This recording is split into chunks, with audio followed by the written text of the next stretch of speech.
Kapamilya aktor Nico Natividad pinotakti ng mga bashers ang kanyang social media account dahil sa sunod-sunod na post na patama di umano sa It's Showtime host na si Vice Ganda. Ang sinasabing post ni Nico ay may kinalaman sa nangyari sa episode ng It's Showtime nitong May 31, 2024 kung saan sinaway ng host na sina Karil at Vice Ganda ang especially for you searchy na si Axel. Ang unang patama di umano ni Nico para kay Vice Ganda sa ad ng mga netizen, lalagyan lang yan ng charot sa dulo, lulusot na yan. Makalipas ang halos 10 minuto ay muling nagpatama si Nico. Naaawa ako sa dalawang contestant, gusto lang nila ma-experience at ng exposure pero sobrang trauma yung nakuha nila.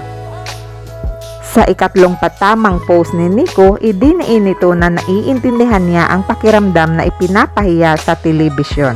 Ipagpalagay na natin na bibeso talaga yung lalaki, hindi naman niya intensyon manyakin sa live yung babae. Ang mali lang niya ay hindi niya alam na need pala muna magpaalam bago bumeso.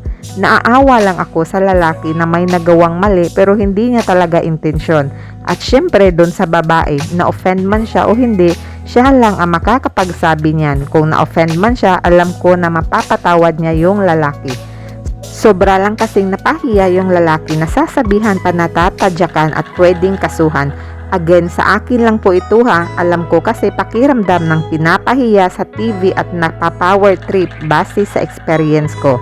Sa ad ni Nico sa kanyang pangatlong post, burado na ang lahat ng post ni Nico na ito kaya ito pinutatay ng mga bashers.